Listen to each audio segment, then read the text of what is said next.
नमस्कार, आप देख रहे हैं सुपर प्राइम टाइम। मैं हूं आपके साथ Preeti Raghunandan. Super prime time में हम आपको दिखाते हैं world exclusive ground breaking news और साथ ही एक्सक्लूसिव वो रिपोर्ट जो सीधे आपको मिलती हैं युद्ध के क्षेत्र से। शुरुआत कर रहे हैं बड़ी खबरों के साथ।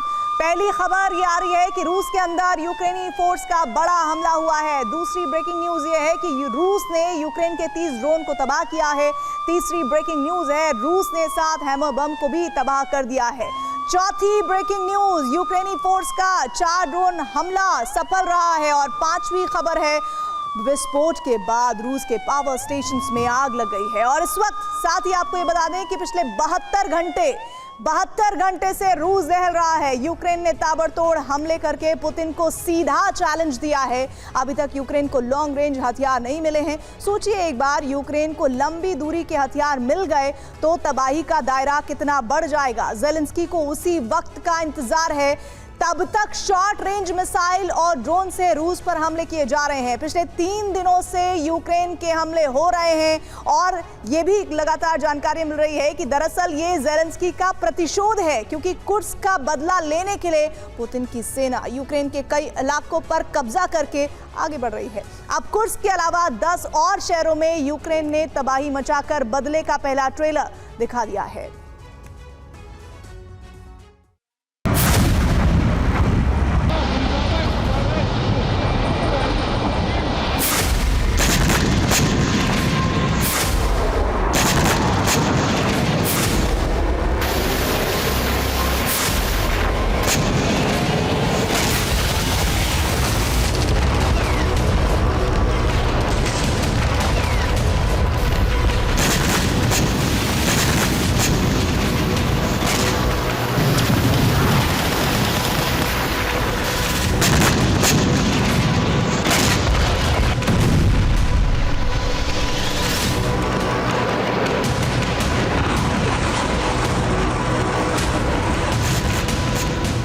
एक साथ 10 से ज्यादा शहरों पर हमले, 72 घंटे तक रूसी शहर दहलते रहे, अभी भी हमले रुके नहीं।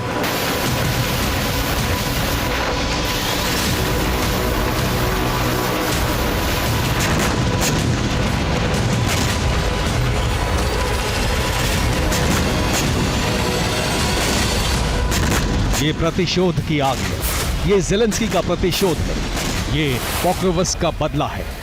इस बार ज़ेलेंस्की ने बदली हुई रणनीति से हमले किए हैं, जिसमें कुर्स्क में यूक्रेनी सैनिक न्यूक्लियर पावर प्लांट की तरफ बढ़ रहे हैं, जिससे रूस पर दबाव बढ़ रहा है। आखिर कैसे यूक्रेन को आगे बढ़ने से रोका जाए। इसके अलावा यूक्रेन बेलगरोद में भी कुर्स्क जैसी युद्ध नीति इस्तेमाल कर रहा है। साथ ही एनर्जी सेक्टर पर सबसे ज्यादा हमले किए जा रहे हैं, जिसमें सबसे ज्यादा कामिकाज़े ड्रोन से हमले हो रहे हैं।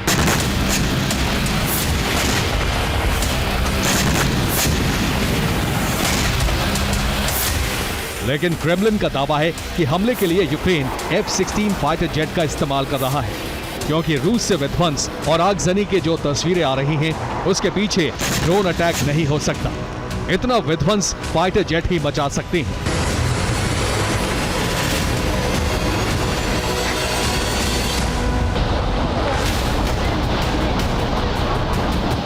यह सिर्फ यूक्रेन का ट्रेलर है।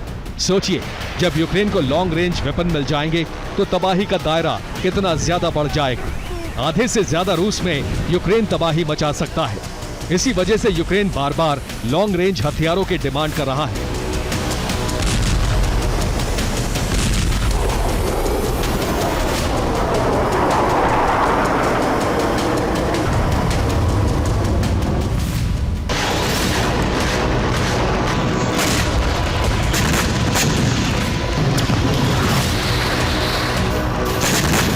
हालांकि अब अमेरिका भी लॉन्ग रेंज हथियार देने का मन बना चुका है। ऐसी खबरें आ रही हैं कि अमेरिका ने रूस में कम दूरी तक हमले की मंजूरी दे दी है।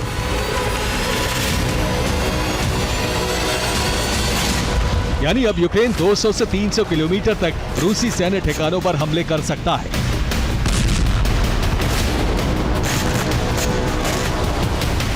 अब कुर्स्क पर कब्जे के बाद यूक्रेन लॉन्ग रेंज मिसाइल से हमले की प्लानिंग में है। इसलिए नेटो से डिमांड की जा रही है। अभी तक जहां तक यूक्रेनी सैनिकों ने कब्जा किया है, वहां तक हाइमार्स की रेंज है, जो करीब 77 किलोमीटर है। अब आगे अटैकमस की रेंज आती है, जिससे हमले करने पर रूस के 20 से ज्यादा सैन्य ठिकाने तबाह हो जाएंगे। सोचिए, जब लॉन्ग रेंज मिसाइल यूक्रेन को मिल जाएंगी तो तबाही का दायरा कितना बड़ा होगा। वो रूस के कब्जे वाले इलाकों पर भी हमला करने में सक्षम होगा। यूक्रेन का काउंटर ऑफेंसिव पार्ट 2 पहले के मुकाबले ज्यादा सफल होता दिख रहा है, क्योंकि यूक्रेन अब टारगेटेड अटैक कर रहा है, जिसमें स्टॉर्म शैडो के अलावा स्कैल्प मिसाइल का इस्तेमाल हो रहा है। लेकिन असली तबाही तब शुरू होगी जब लंबी दूरी के हथियार कीव पहुंच जाएंगे। ऐसा हुआ तो पुतिन पलटवार करके यूक्रेन में एटमी विस्फोट करा सकते हैं। दरअसल रूस में घुसकर यूक्रेनी सैनिकों ने हमले किए हैं। कुर्स्क में रूस की मिलिट्री पोस्ट तबाह कर दी गई है, जबकि बॉर्डर के पास पड़ने वाले बेलगोरोद में ऑयल डिपो नष्ट किया गया है। जेलेनोग्राद में हमला किया तो रेल डिपो में आग लग गई। वोरोनिश में यूक्रेन के हमले में हथियार डिपो खाक हो गया है। पुतिन का होम टाउन भी हमला उसका वहां पर किया गया है। सेंट पीटर्सबर्ग में रेल पर प्रॉक्सी अटैक हुए हैं। सेंट पीटर्सबर्ग के पास लेनिनग्राद ट्रेन ट्रैक भिड़ंत हो गई है और क्रेमलिन को यूक्रेन के जासूसों पर इस हमले का शक है। क्रीमिया के सेवेस्तोपोल नेवल बेस पर हमला करके दहलाया गया है। इसी तरह से बाल्टिक के पास रूसी बेस कैलिनिनग्राद पर सी ड्रोन से अटैक किया गया।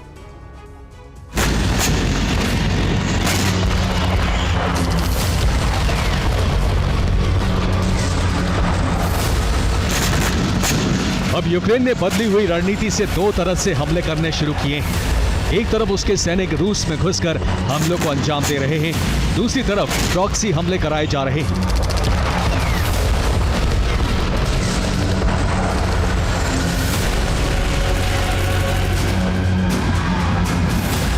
मॉस्को के जेलेनोग्राद में रेल डिपो में आग के पीछे भी यूक्रेन के प्रॉक्सी हैं। आग इतनी भयंकर थी कि फायर टीम को कई घंटे आग बुझाने में लग गए। तब तक काफी नुकसान हो चुका था।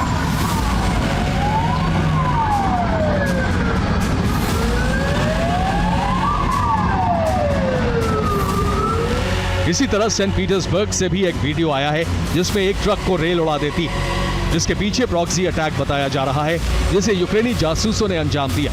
ये हमले के तुरंत बाद की तस्वीरें हैं, जिसमें रेल पटरी से उतरी हुई है, जबकि ट्रक पूरी तरह से तहस नहस हो गया है।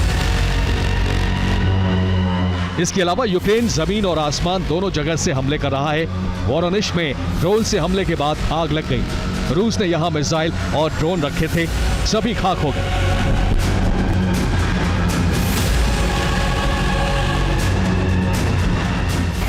इसी तरह के हमले बेलगोरोद में भी किए जा रहे हैं, जबकि कुर्स्क में ज़ेलेंस्की की सेना ने करीब 1300 वर्ग किलोमीटर इलाके पर कब्जा कर लिया है। अब बदला लेने के लिए पुतिन सेना सूमी में घुसपैठ की तैयारी कर रही है। कुर्स्क में यूक्रेन ने 100 टाउन कब्जे में ले लिए हैं। यूक्रेन ने दावा किया है कि पिछले एक महीने में उसने कुर्स्क में रूस के 6000 से ज्यादा सैनिक मार गिराए हैं, जबकि रूस ने दावा किया है कि उसने यूक्रेन के करीब 10,000 से ज्यादा सैनिक मारे हैं।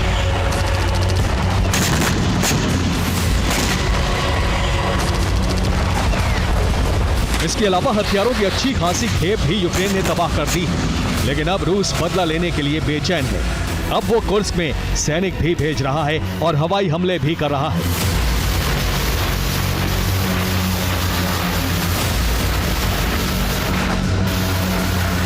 दूसरी तरफ कीव की तरफ भी उसके सैनिक बढ़ रहे हैं। हालात खौफनाक होते जा रहे हैं। इसलिए यूक्रेन के प्रेसिडेंट और कमांडर इन चीफ सारिस्की ने लंबी दूरी के हथियार मांगे हैं, जिससे रूस को रोका जा सके। उधर पुतिन ने धमकी दी है, अगर कीव तक लॉन्ग रेंज हथियार पहुंचे तो पूरा यूक्रेन कब्रिस्तान में बदल दिया जाएगा।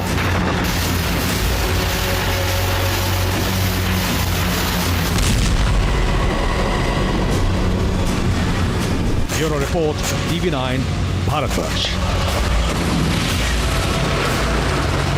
बड़ी खबर इस वक्त मिल रही है। मॉस्को के करीब बहुमंजिला पार्किंग में आग लग गई है। पार्किंग में 20 गाड़ियां भस्म हुई हैं और एक की जान चली गई है। मॉस्को के करीब ओरिनतस्वो में ये आग लगी है। पार्किंग पर यूक्रेन के ड्रोन हमले का अंदेशा है।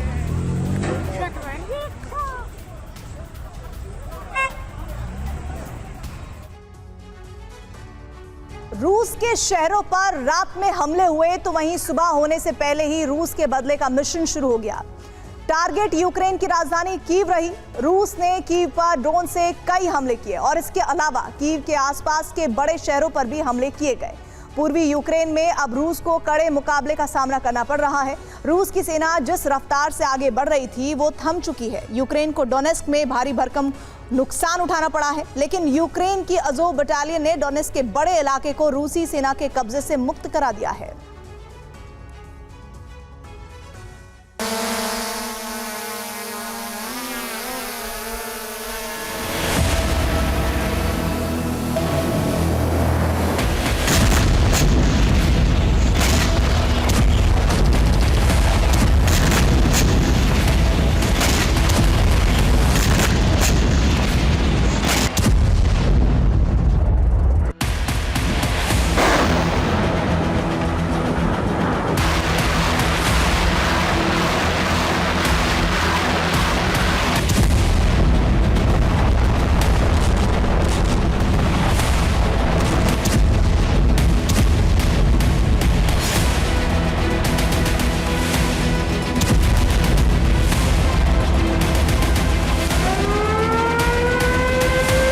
शनिवार की सुबह अचानक कीव में सायरन बजने लगा।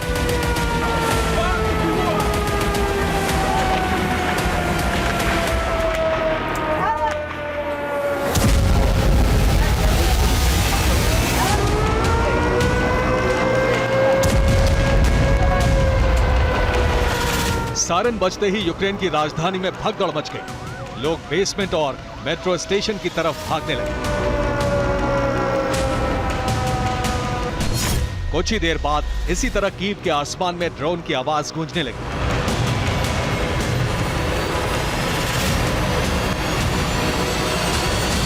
ड्रोन की आहट मिलते ही कीव में तैनात अमेरिकी पैट्रियट एयर डिफेंस गरजने लगी।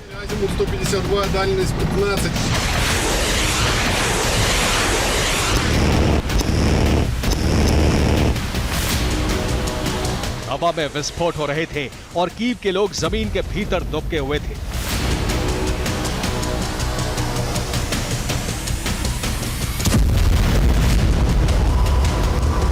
रूस के शहरों में जितना बारूद बरस रहा है, रूस भी यूक्रेन को उतना ही जला रहा है।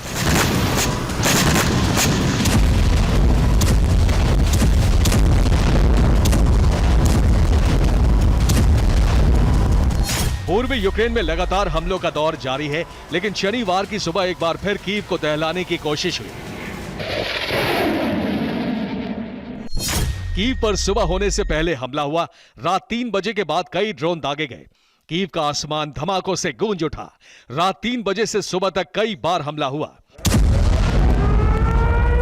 कीव पर कामिकाज़े ड्रोन से हमले हो रहे थे, तो दूसरी तरफ यूक्रेनी शहरों पर स्कंदर मिसाइलों से भी हमले हुए।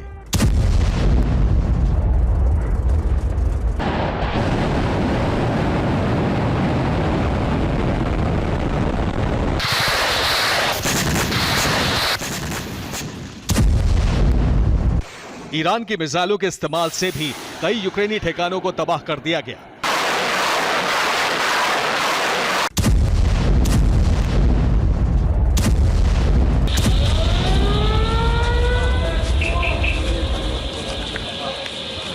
कीव में 7 मिनट के भीतर 2 बार हमले हुए।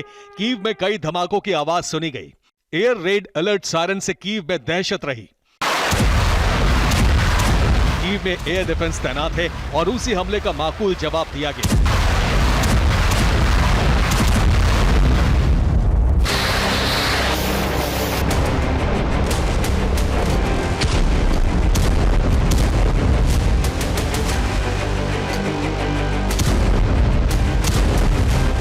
इस दौरान हवा में कई धमाके हुए और ड्रोन का मलबा रिहायशी इलाकों में गिरा।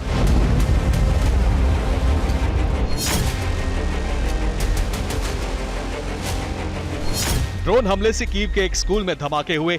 सुबह के वक्त बच्चे स्कूल में नहीं थे। कई अपार्टमेंट पर भी जलता हुआ ड्रोन गिरा। पेचरस की एक इमारत में आग लग गई। एयर डिफेंस की वजह से कीव की तरफ आ रहे कई ड्रोन गिराए गए, जिससे कीव के पड़ोसी शहरों में भी धमाके हुए। यूक्रेन का दावा है कि कीव में एक भी हमला कामयाब नहीं हो सका। कीव के सभी लोग सुरक्षित हैं। कीव के कुछ इमारतों को मामूली नुकसान हुआ है।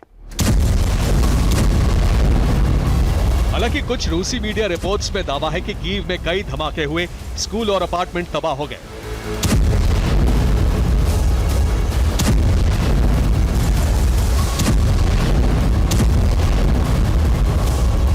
कीव तो किसी तरह बच गया, लेकिन पूर्वी यूक्रेन में रूस का मिशन लगातार आगे बढ़ रहा है।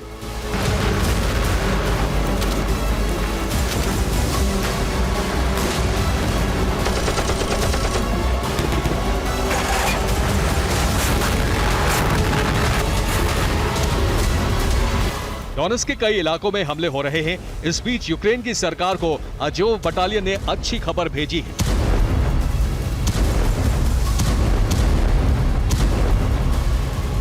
दावा है कि डोनेट्स्क के न्यूयॉर्क को कब्जे से मुक्त करा लिया गया है। न्यूयॉर्क में भीषण जंग के बाद अजोव बटालियन ने जीत हासिल की है।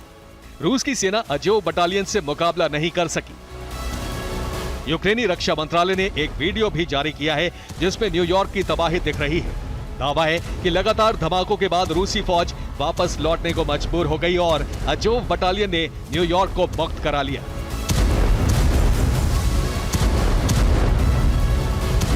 इससे पहले रूस ने न्यूयॉर्क पर कब्जे का दावा किया था।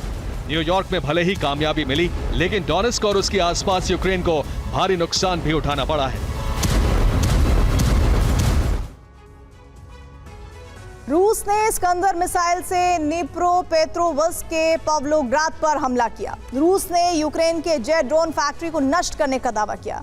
पाव्लोग्राद में यूक्रेन की कई केमिकल फैक्ट्रीज भी हैं। यहां सेना के लिए विस्फोटक बनाने का काम होता है। डोनेट्स्क में कई यूक्रेनी ठिकानों पर हमले किए गए हैं। रूस का दावा है कि विदेशी लड़ाकों के ठिकाने को भस्म किया गया, जिसमें फ्रांस के 50 सैनिकों की जान चली गई। रूस डोनेट्स्क की जंग में नेटो सेना की मौजूदगी का दावा कर चुका है। डोनेट्स्क के इस ठिकाने पर भी स्कंदर मिसाइल से सटीक प्रहार किया गया। डोनेट्स्क में ही रूसी एयर डिफेंस के हमले में यूक्रेन का एक MiG-29 फाइटर जेट भस्म हो गया। रूस सेना के हमले से यूक्रेन को एक एयरक्राफ्ट गंवाना पड़ा है। डोनेट्स्क में रूसी सेना ने एयर डिफेंस की तैनाती कर दी है। MiG-29 गिरने की वजह से रूसी ठिकानों पर बम से हमला करने की कोशिश नाकाम हो गई। किसी खास टारगेट को तबाह करने के लिए रूस स्कंदर मिसाइल का इस्तेमाल कर रहा है, तो वहीं रूसी सीमा में रहकर हवाई हमले करने के लिए रूस ने ग्लाइड बम को अपग्रेड कर लिया है। रूसी वायुसेना को नए ग्लाइड बम की सप्लाई कर दी गई है, जिससे कई यूक्रेनी ठिकाने तबाह हो चुके हैं। रूस की सीमा से हमला करने पर ग्लाइड बम चेरनिहिव, पोल्तावा, खार्किव, मेकोलेव और नेप्रोपेट्रोवस्क तक पहुंच रहा है। अब रूसी फाइटर जेट यूक्रेन की सीमा में गए बिना फैब बम से हमला कर रहे हैं। ग्लाइड पावर बढ़ाने के लिए रूस ने बम में बड़े विंग्स लगा दिए हैं, जिससे बम की रेंज बढ़ गई है। पहले फैब 500 ग्लाइड बम की रेंज 50 से 60 किलोमीटर थी। अब ये बम 78 से 85 किलोमीटर दूर तक प्रहार करने में सक्षम है। ऐसे में अब यूक्रेनी एयर डिफेंस से बचते हुए रूसी फाइटर जेट 80 किलोमीटर दूर से बमबारी करने में सक्षम हो गए हैं। एक रिपोर्ट में दावा है कि रूस की सेना पोक्रोवस्क पर कब्जे के लिए सैनिकों का संहार कर रही है।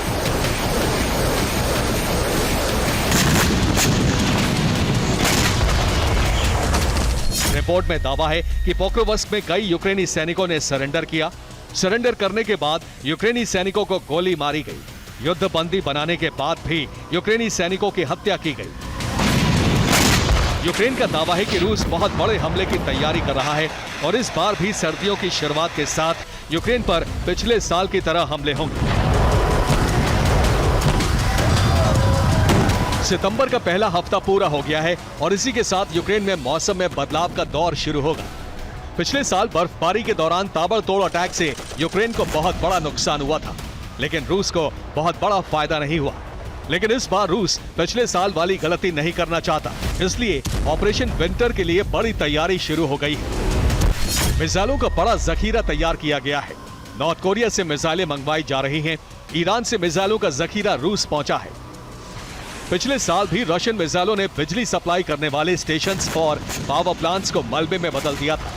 पिछले साल यूक्रेन का ज्यादातर इलाका अंधेरे में डूबा था। पानी की सप्लाई भी नहीं हो पा रही थी।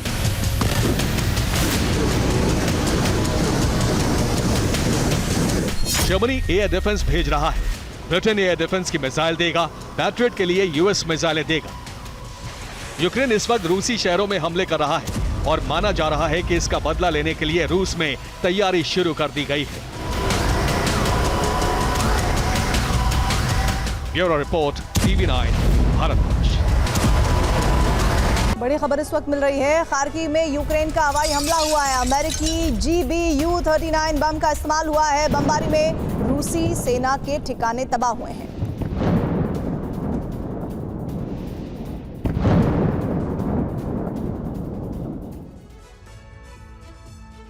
100 घंटे से दहल रहे यूक्रेन में महाविध्वंस अभी बाकी है। क्योंकि यूक्रेन पर हमलों की तादाद बढ़ाने के लिए पुतिन ने शॉर्ट रेंज मिसाइलों की भारी खेप ईरान से मंगाई है। दावा किया जा रहा है कि अगले चंद घंटों में यूक्रेन में मेड इन ईरान मिसाइलों से प्रहार हो सकता है। वहीं आशंका यह भी जताई जा रही है कि यूक्रेन के साथ साथ पुतिन यूरोप में भी तबाही मचा सकते हैं और इसके लिए रूस ने बेरेंट्स सी में वॉर ड्रिल शुरू कर दी है। मगर इसी बीच अमेरिका और नेटो का सीक्रेट अटैक प्लान लीक हो गया है। आखिर कैसे 120 मिनट में बिगड़ सकता है रूस और चीन का नक्शा, कैसे ध्वस्त हो सकते हैं उनके बारूदी जखीरे, देखिए इस रिपोर्ट में। रिहायशी इलाके मतलब ये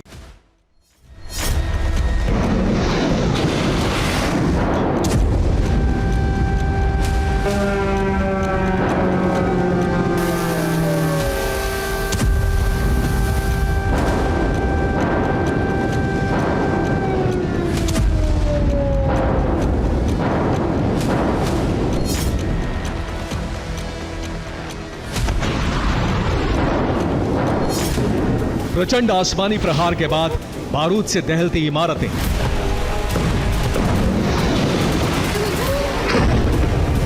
आसमान में उठता राख का गुबार, खंडहर हो चुके रिहायशी इलाके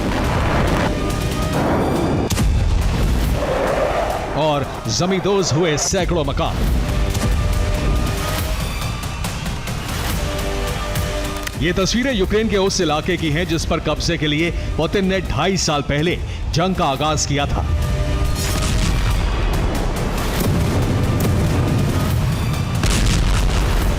मगर बीते 100 घंटों से यूक्रेन की राजधानी कीव में जो कोहराम मचा है, उसे देखते हुए यूक्रेनी प्रेसिडेंट ज़ेलेंस्की खौफ में है। नेटो और अमेरिका भी सहम गए हैं,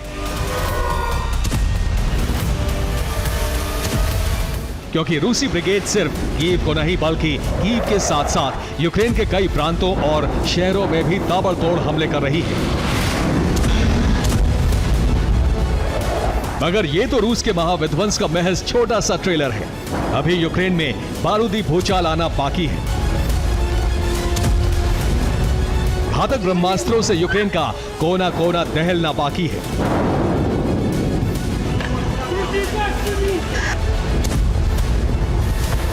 दरअसल रूस के भीषण हमलों के बीच अमेरिकी खुफिया एजेंसी ने एक रिपोर्ट जारी की है जिसमें दावा किया गया है कि रूसी डिफेंस ने ईरान से सैकड़ों मिसाइलों का सौदा किया है। डील के तहत ईरान शॉर्ट रेंज मिसाइलों की खेप रूस को देगा। इसी हफ्ते मेड इन ईरान मिसाइलें रूसी डिफेंस को दी जाएंगी। आपको बता दें, जब से रूस यूक्रेन जंग का आगाज हुआ है तब से ईरान रूसी डिफेंस को हथियारों की खेप सप्लाई कर रहा है, जिसमें कामिकाज़े ड्रोन और मिसाइलें भी शामिल हैं। लेकिन इस बार ईरान 2 अलग अलग तरह की short range ballistic missile Putin brigade को देगा। आखिर वो ईरानी ब्रह्मास्त्र कितने घातक हैं, वॉर जोन में कैसी तबाही मचा सकते हैं, ये भी जान लीजिए।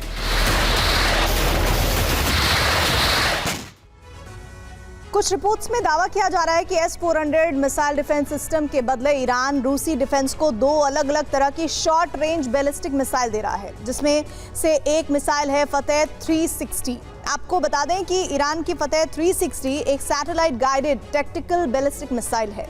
BM-120 के नाम से मशहूर ये मिसाइल करीब 30 मीटर तक लंबी होती है। इस शॉर्ट रेंज बैलिस्टिक मिसाइल का कुल वजन करीब 800 किलो के आसपास होता है। ईरान का दावा है कि फतेह 360 टैक्टिकल बैलिस्टिक मिसाइल की मारक क्षमता करीब 150 किलोमीटर तक है। ये मिसाइल मेक 4 यानी 5000 किलोमीटर प्रति घंटे की रफ्तार से टारगेट पर अटैक कर सकती है। इस मिसाइल के जरिए करीब 150 किलो वजनी हाई एक्सप्लोसिव विस्फोटक दागे जा सकते हैं।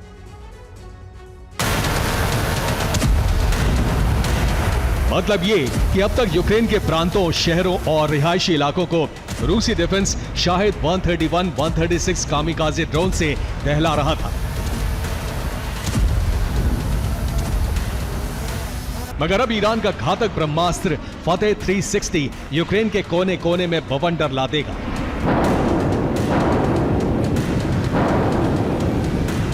अब सवाल यह है कि पुतिन ने ईरान से शॉर्ट रेंज बैलिस्टिक मिसाइलें क्यों मंगाई? आखिर क्यों यूक्रेन पर अब तक का सबसे विनाशक मिसाइल अटैक का प्लान बनाया? तो इसकी वजह है पश्चिमी रूस के कुर्स्क प्रांत में यूक्रेन का हमला। 6 अगस्त की रात यूक्रेन ने पहली बार कुर्स्क में ग्राउंड ऑपरेशन का आगाज किया। इस दौरान यूक्रेन ने कुर्स्क में मौजूद कोर्चातोव न्यूक्लियर प्लांट पर भी हमले किए।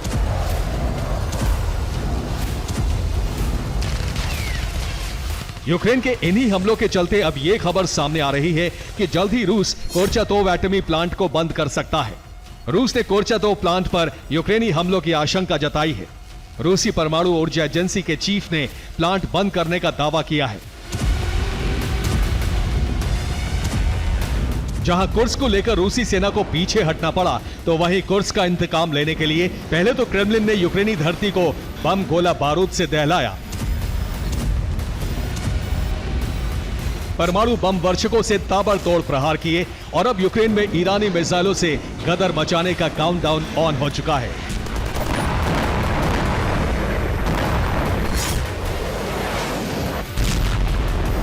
एक तरफ पुतिन यूक्रेन को तहस नहस करने में जुटे हैं, तो वहीं यूक्रेन के सबसे बड़े मददगार नेटो को पस्त करने के लिए रूस ने बैरेंट्स सी में शक्ति प्रदर्शन किया।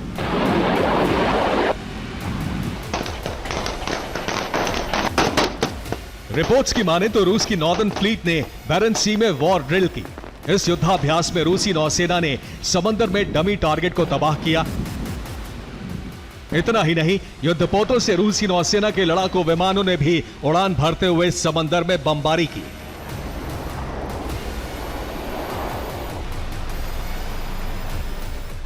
एक तरफ बैरेंट्स सी में रूस ने अपने समुद्री जंगबाजों का दम दिखाया, तो वहीं नेटो के साथ मिलकर अमेरिका ने भी रूस और चीन पर हमले का सीक्रेट प्लान बनाया, जो अब लीक हो चुका है। कुछ रिपोर्ट्स में दावा किया जा रहा है कि पैसिफिक रीजन में अमेरिका और नेटो रूस और चीन के बारूदी जखीरे और एटमी गोदामों पर सीरियल अटैक करेंगे। अटैक प्लान नंबर 1, लड़ाकू विमानों के जरिए लॉन्ग रेंज मिसाइलें दागी जाएंगी। Attack plan number 2, stealth bomber के जरिए शॉर्ट रेंज मिसाइलों से हमला होगा। अटैक प्लान नंबर 3, अमेरिकी धरती से बैलिस्टिक मिसाइलें लॉन्च की जाएंगी। अटैक प्लान नंबर 4, युद्धपोतों के जरिए समंदर से टोमाहॉक मिसाइलें फायर होंगी। अटैक प्लान नंबर 5, सबमरीन के जरिए चीन और रूस के नेवल बेस तबाह होंगे। दावा किया जा रहा है कि यूक्रेन के साथ साथ अगर रूस ने यूरोप या फिर नेटो देशों पर हमला किया, तो अमेरिका अपने सहयोगियों के साथ मिलकर महज 2 घंटे में रूस और चीन को जलाकर राख कर देगा। महज 2 घंटे के भीतर रूस और चीन के हथियार डिपो, सैन्य ठिकानों को तबाह कर देगा। Bureau report, TV9 Bharatvarsh. NATO और यूरोप के 10 देशों ने जो कदम उठाए हैं, उससे पुतिन और उनकी सेना बुरी तरह से बौखला गई है। एक साथ 10 देशों ने यूक्रेन को उन हथियारों की सप्लाई शुरू कर दी है जिसकी जेलेंस्की सेना को जरूरत थी। जरूरी हथियार मिलने के बाद जेलेंस्की ने रूस के अंदर बड़ी जंग छेड़ने की घोषणा कर दी है। माना जा रहा है कि यूक्रेन कुर्स्क के साथ साथ रूस के 7 प्रांतों में जमीन और हवा से हमले करने जा रहा है। इसके बाद युद्ध का क्षेत्रफल बहुत बड़ा और भयानक हो जाएगा।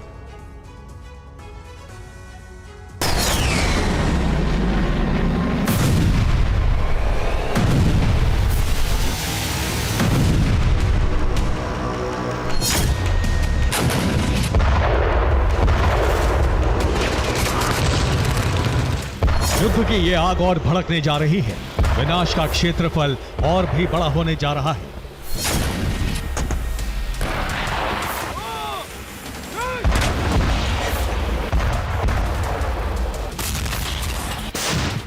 रूस और यूक्रेन दोनों तबाही का नया अध्याय लिखने जा रहे हैं।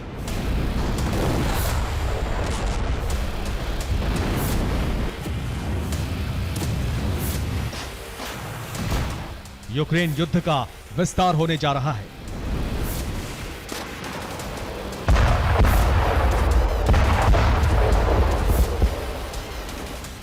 नेटो देशों ने अब जो कदम उठाया है, उससे ये युद्ध महाजंग में बदल जाएगी।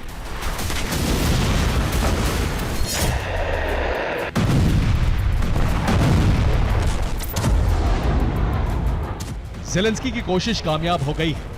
नेटो देशों ने हथियारों की सप्लाई तेज कर दी है। यूक्रेन के पास हथियार की कमी खत्म होने जा रही है और इसी के साथ विनाश का आकार बहुत बड़ा हो जाएगा।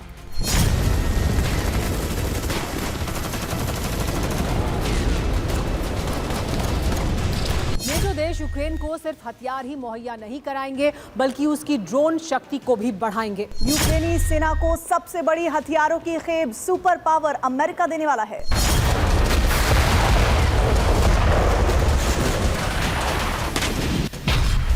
नए फैसले के तहत पेंटागन यूक्रेन को 2000 करोड़ रुपए के हथियार दे रहा है। हथियारों की इस खेप में RIM 7 missile, stinger missile, HIMARS के रॉकेट, आर्टिलरी गोले और ब्रैडले फाइटिंग व्हीकल्स शामिल हैं।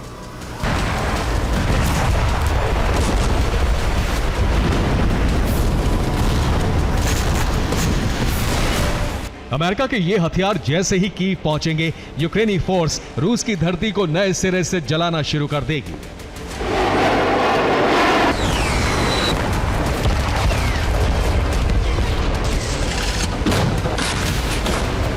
अमेरिका यूक्रेन को सिर्फ हथियार ही नहीं दे रहा है बल्कि उसकी सुरक्षा के लिए मजबूत चक्र भी तैयार कर रहा है।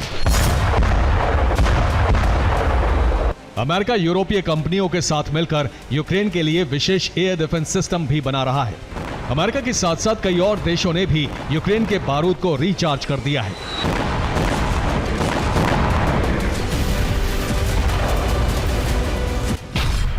जर्मनी की अगुवाई में कई यूरोपीय देश यूक्रेन को 77 लेपर्ड टैंक भेजने जा रहे हैं। इसके साथ ही जर्मनी यूक्रेन को 12 हॉवित्जर तोप भी देगा। कनाडा ने यूक्रेन को 80,000 रॉकेट और 1300 मिसाइलें देने का फैसला किया है। नीदरलैंड्स यूक्रेन को F-16 के पार्ट्स और 1100 मिसाइलें देने जा रहा है।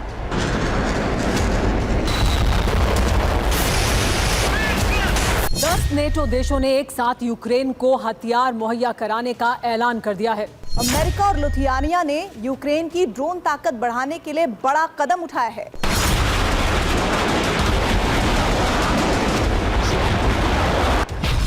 यूक्रेन के ड्रोन कार्यक्रम को आगे बढ़ाने के लिए अमेरिका ने 1700 करोड़ रुपए दिए हैं, जबकि लिथुआनिया ने इस काम के लिए 95 करोड़ रुपए देने का ऐलान कर दिया है। इस रकम से यूक्रेन के अंदर ही लंबी दूरी तक हमला करने में सक्षम ड्रोन बनाए जाएंगे।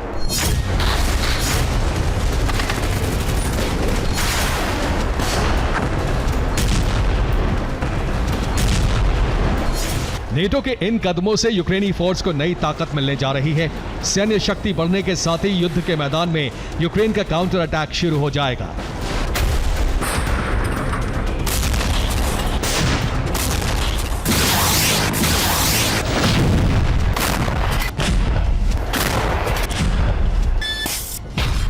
ज़ेलेंस्की ने कहा है कि यूक्रेन रूस के अंदर जंग छेड़ रहा है।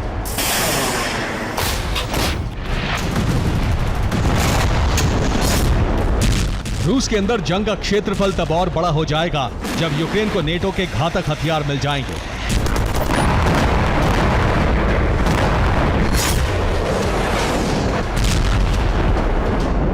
जिस वक्त रूसी सेना पूर्वी यूक्रेन पर कब्जा करने के लिए जबरदस्त हमले कर रही है, जिस वक्त रूस यूक्रेन के हथियार गोदामों को तबाह कर रहा है, जिस वक्त रूस यूक्रेनी फोर्स की सप्लाई लाइन को काटने की कोशिश कर रहा है, उस वक्त ज़ेलेंस्की ने बहुत बड़ा फैसला लिया है।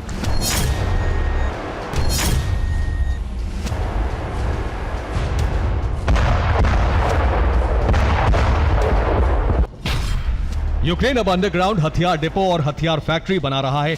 जमीन के अंदर ही हथियार बनेंगे और जमीन के अंदर ही इन्हें रखा भी जाएगा।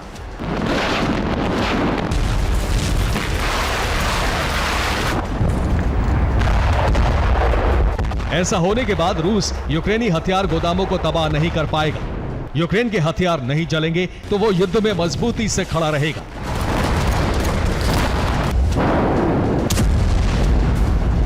अब ज़ेलेंस्की और उनकी सेना की निगाहें हथियारों के उन खेप पर है जो नेटो देश कीव को देने वाले हैं।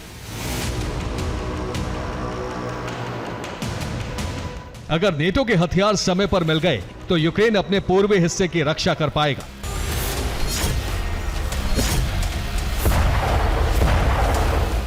अगर हथियार मिलने में देरी हुई तो रूस पूर्वी यूक्रेन पर कब्जा कर लेगा। Bureau report, TV9, Bharatvarsh. Iran की धमकी के बावजूद इजराइल के हमले रुके नहीं हैं। अब उसने गाजा, वेस्ट बैंक के अलावा इराक, सीरिया में ईरानी प्रॉक्सी पर हमले शुरू किए। अमेरिका, इजराइल साथ मिलकर सैन्य ऑपरेशन कर रहे हैं। यानी इजराइल उन तमाम ठिकानों को तबाह कर देना चाहता है जहां हमास को मदद मिल रही है। अब इन हमलों से ईरान से विध्वंसक टकराव का अंदेशा बढ़ गया है, जिससे मिडिल ईस्ट कभी भी धधक सकता है।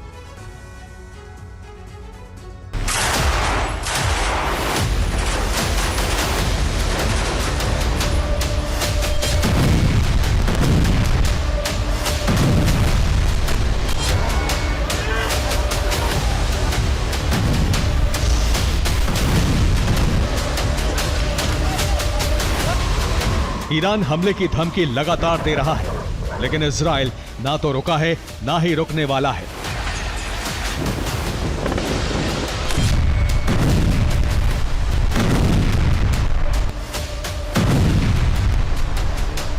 हमास, हिजबुल्ला और हूती पर एक साथ हमले करके इजराइल ने मंसूबे जाहिर कर दिए हैं।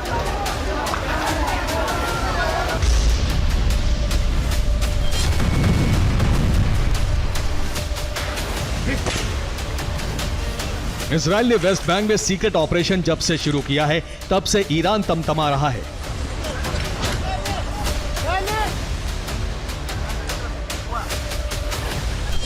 अब इजराइल और अमेरिका साथ मिलकर संयुक्त सैन्य अभियान चला रहे हैं, जिससे ईरानी प्रॉक्सी पर ताबड़तोड़ हमले किए जा रहे हैं।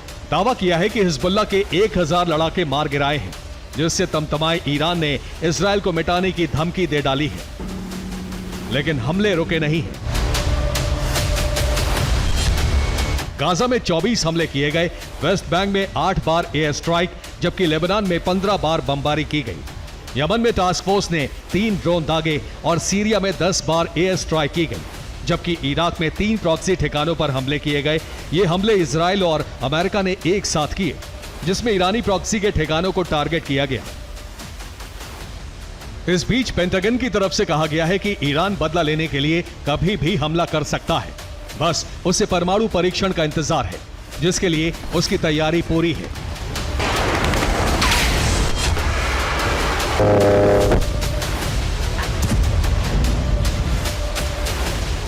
FDD यानी foundation for defence of democracies ने दावा किया है कि ईरान अमेरिका में राष्ट्रपति चुनाव से पहले न्यूक्लियर टेस्ट कर सकता है।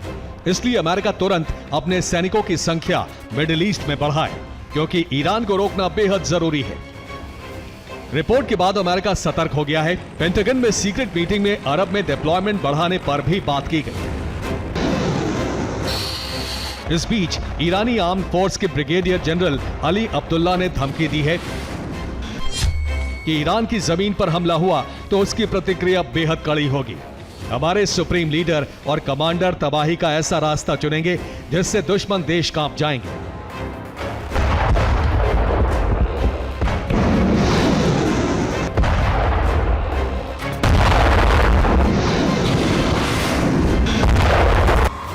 ईरान ने एक प्रोपेगेंडा वीडियो भी जारी किया है, जिसमें कायम और फतेह मिसाइल से इजराइल पर हमले दिखाए गए हैं।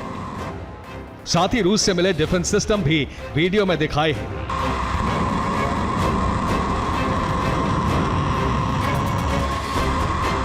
ईरान अपने न्यूक्लियर ठिकानों पर S-400 तैनात कर रहा है, जिससे इजराइल और अमेरिका की मिसाइल स्ट्राइक को नाकाम किया जा सके। ईरान की तैयारी और धमकी के बाद इजराइल की बौखलाहट बढ़ी है। इसका बदला वो गाजा और लेबनान पर हमले करके ले रहा है।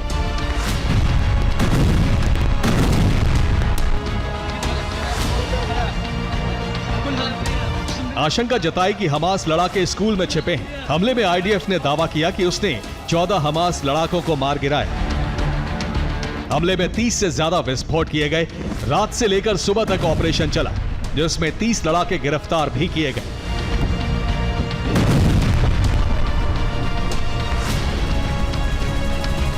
इसके अलावा इजराइल ने दक्षिण लेबनान में हिजबुल्ला ठिकानों पर भी बमबारी की। 15 रॉकेट साइट तबाह कर डाली। हालांकि इससे पहले हिजबुल्ला ने उन्हीं ठिकानों से 20 रॉकेट स्ट्राइक में इजराइल के कई सैन्य ठिकाने तबाह कर दिए थे। Bureau report, TV9 Bharat. युद्ध की वजह से यूक्रेन के हर नागरिक की जिंदगी अनिश्चितताओं में उलझी हुई है। रूस से लड़ रहे इस देश के ज्यादातर लोगों ने युद्ध में अपना कुछ न कुछ गंवाया है। हर नागरिक के दिल में रूस इंतकाम की आग है। यही वजह है कि यूक्रेन की महिलाएं भी युद्ध के बाद से सेना में जुड़ती रहीं और बहुत तेजी से लेडी आर्मी की संख्या यूक्रेन में बढ़ गई। अपने बच्चों और परिवार को छोड़कर हजारों महिलाएं इस वक्त रूस को हराने की हसरत लिए युद्ध के मैदान में हैं। महिलाओं ने इतनी बहादुरी दिखाई है कि अब युद्ध और ब्रिगेड की कमान भी महिलाओं के हाथों में जाने लगी है।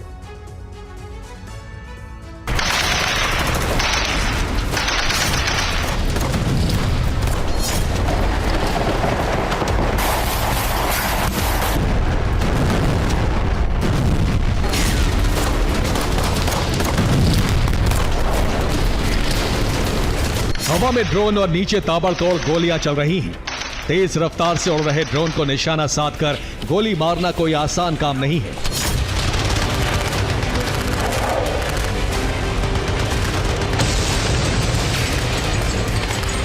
मैक्सिम मशीन गन से लगातार फायरिंग हुई और कुछ देर बाद ड्रोन के टुकड़े टुकड़े हो गए।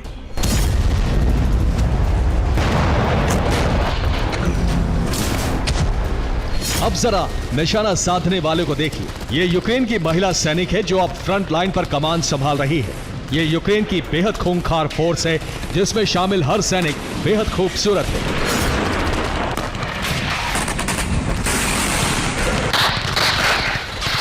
बदला लेने के लिए बारूद ढोने वाली इस टोली के दिल में बदले का तूफान है।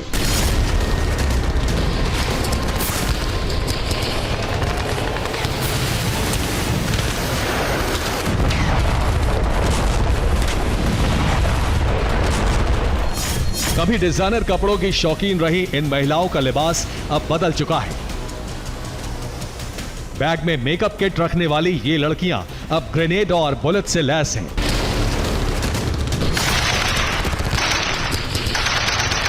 प्रेसिडेंट ज़ेलेंस्की भी अब महिला सैनिकों पर पूरा भरोसा जता रहे हैं।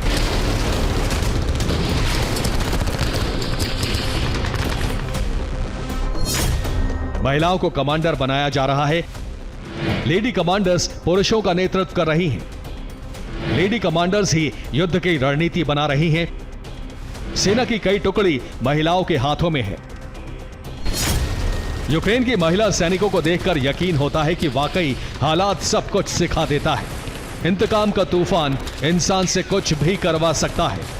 अपने परिवार की सलामती के लिए कोई भी महिला किसी भी हद तक जा सकती है। ये यूक्रेन में देखा जा रहा है।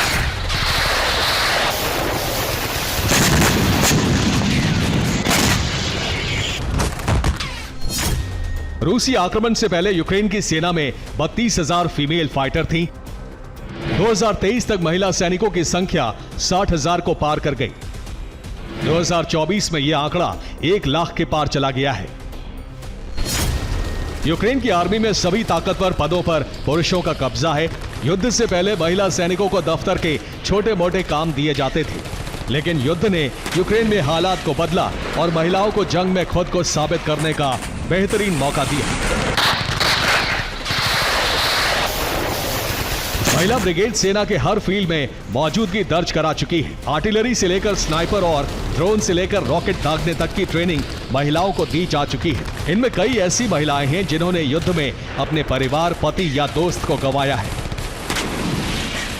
ज्यादातर महिलाओं के दिल में बदले का तूफान है और ये रूस के सैनिकों को बारूदी प्रहार से भस्म करने की ठान चुकी हैं।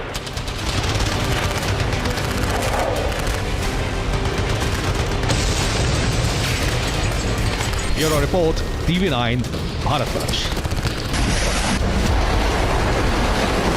बड़ी खबर इस वक्त मिल रही है। रूस में नॉर्थ कोरिया की मिसाइल भस्म हुई है। यूक्रेन का मिसाइल भंडार नष्ट करने का दावा है। ईरान के हथियार भी जल्द नष्ट करने का दावा किया जा रहा है।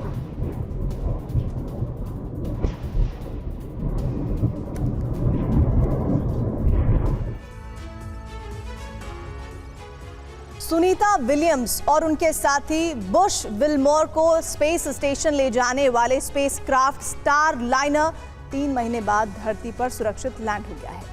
3 बड़े पैराशूट और एयरबैग की मदद से स्टार लाइनर की सुरक्षित लैंडिंग हुई। मगर हैरानी की बात यह है कि स्टार लाइनर में ना तो सुनीता विलियम्स थी और ना ही बुश विल्मोर। ऐसे में सवाल खड़ा होता है कि आखिर स्पेस से खाली क्यों लौटा स्टार लाइनर? कब होगी सुनीता विलियम्स की वापसी?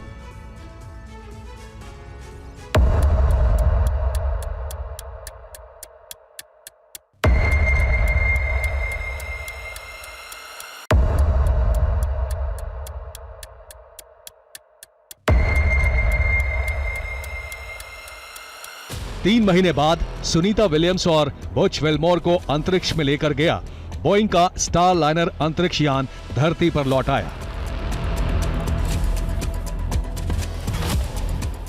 मगर स्टार लाइनर का ये कैप्सूल बिना अंतरिक्ष यात्रियों के पृथ्वी पर लौटा। करीब 6 घंटे की उड़ान के बाद स्टार लाइनर सुबह करीब 9:30 बजे न्यू मैक्सिको में कैप्सूल की सफलतापूर्वक लैंडिंग हुई।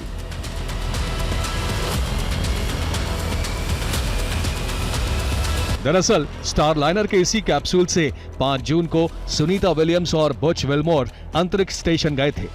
गौर करने वाली बात यह है कि उन्हें महज 8 दिन वहां रहना था, मगर इस मिशन के दौरान ही स्टार लाइनर में खराबी आ गई। उसमें से हीलियम गैस रिसने लगी, जिसके बाद स्टार लाइनर की वापसी का कार्यक्रम टाल दिया गया।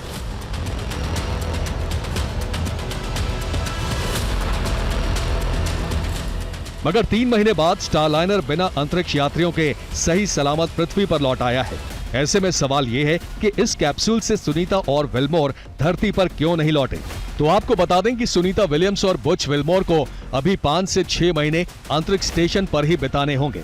दोनों अंतरिक्ष यात्रियों को फरवरी 2025 में स्पेस एक्स क्रू 9 से वापस लाने की योजना बनाई गई है।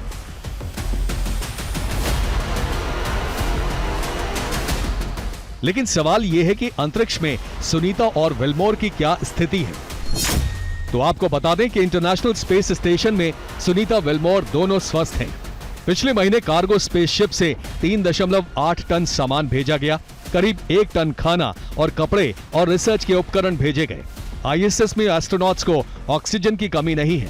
स्पेस स्टेशन में इस वक्त कुल 7 अंतरिक्ष यात्री मौजूद हैं। स्पेस स्टेशन पर 6 बेडरूम से ज्यादा की जगह है। आईएसएस में 6 स्लीपिंग क्वार्टर, 2 बाथरूम, 1 जिम बना हुआ है। दरअसल स्टार लाइनर में अंतरिक्ष यात्रियों को लाना आसान नहीं था, क्योंकि स्टार लाइनर के वापसी की पूरी यात्रा ऑटोमेटिक मोड में हुई। Bureau report, TV9 Bharatvarsh. बड़ी खबर इस वक्त मिल रही है। पूर्वी यूक्रेन में ब्रिटिश डॉग ड्रोन की तैनाती हुई है। डॉग ड्रोन की मदद से रूसी सेना से मुकाबला होगा। सैनिकों की कमी के चलते डॉग ड्रोन भेजे जाने की जानकारी सामने आई है।